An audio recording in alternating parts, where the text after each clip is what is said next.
Hello everyone, আবার একটা নতুন ব্লগ নিয়ে চলে এলাম। আজ যাব মার্কেট, দুটো গাড়ি ওয়াশ করতে। অ্যাপাচিটা ওয়াশ করব আর স্কুটিটা পাংচার হয়ে গেছে, ওটাও পাংচার সারিয়ে তারপর ওয়াশ করব।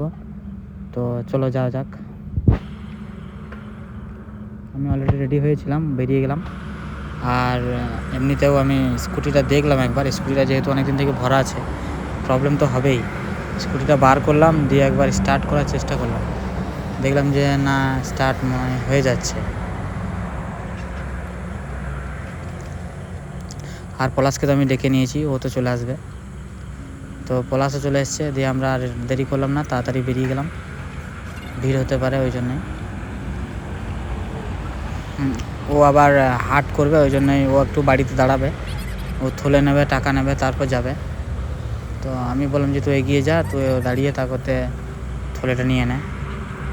আমি দাঁড়িয়েছিলাম, ওর হয়ে গেছে, নিয়ে দুজনেই বেরিয়ে পড়লাম।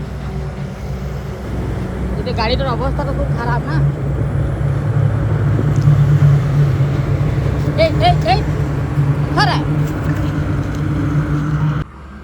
স্কুটিটা দুটো চাকাতেই পাম্প ছিল না, টিউবলেস বলেই চালানো যাচ্ছিলো। তো এমন অবস্থা, মানে কি বলবো, কোনো রকম এক হাতে করে চালিয়ে এক হাতে করে ক্যামেরা করে কোনো রকম গ্যারেজে পৌঁছালাম। তো গ্যারেজের আমাদের মিস্ত্রি খোকনদা দেখলো, দিয়ে বললো যে টায়ারের চিটটা ছেড়ে গিয়েছে, পাম্প নিচ্ছে না, এটা ফেটে গিয়েছে, তো এটা রেখে দাও, এখন হবে না। আমার লাগিয়ে না এখানে, এটা করো ওটা থাকো।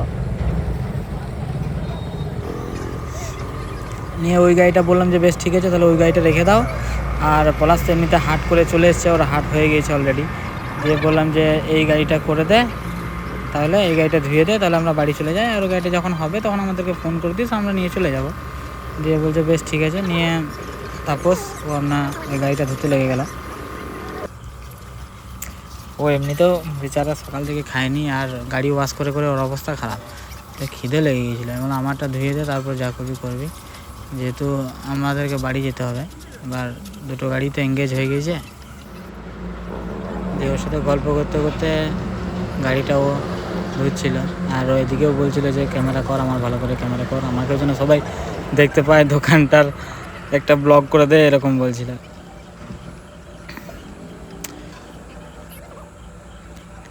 গাড়িটা অনেকদিন থেকে ধোয়া হয় না, আর শিউড়ি দুবার গিয়েছি, তো এমন অবস্থা হয়ে গিয়েছিলো গাড়িটার, মানে চেনা যাচ্ছিল না। দিয়ে শেষ অবধি ধুয়ে নিলাম, তারপর আবার দেখছি না বিশাল এলো। বিশালের সাথে একটু গল্প হলো, আজকে রবিবার ছিল, যেহেতু আমাদের সিএসপি বন্ধ, ওই জন্য বিশাল বাড়ি গিয়েছিলো। দিয়ে শ্যাম্পুটা দেওয়া হয়ে গিয়েছে, ফেনাটা দেওয়া হয়ে গিয়েছিলো, তারপর জল দিয়ে আবার স্প্রে করে ধুয়ে দিল ভালো করে। এটা নতুনের মতন চকচক করছে। আমি ভাবলাম যে না, একটু জলটা ঝরুক। তো পলাশ বলছে যে না, আমার লেট হয়ে গেছে, আমার বাড়িতে রান্না করবে, হ্যাঁ না তেনা, আর যেহেতু হাট করেছিল। বললাম চো তাহলে। ও আবার একটা জিনিস ভুলে গিয়েছে, ও নাকি লাইলন দড়ি নেবে। এবার হাট ছাড়া বলছে পাওয়া যাচ্ছে না নাকি, আবার হাটে দাঁড়াইলো। বেশ ঠিক আছে, নিয়ে নে। এবার হাটে দাঁড়িয়ে রইলো, নিয়ে ও লাইলন দড়িটা নিয়ে এলো।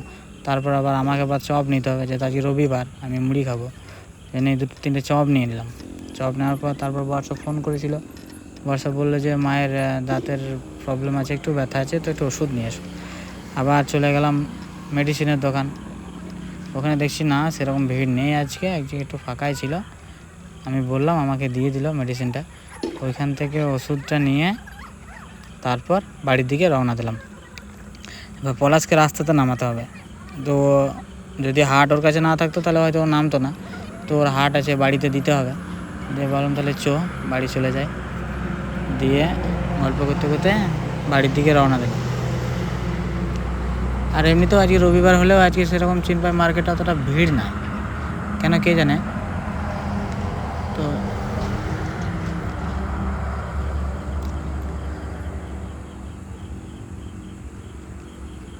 এই তো চলে এসেছি, এখানে পলাশ নেমে গেল।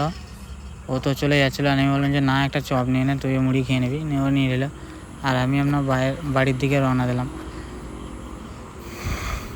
বাড়ি চলে এসেছি আমি মোটামুটি। তো যাই হোক, আবার পরের ব্লগে দেখা হবে।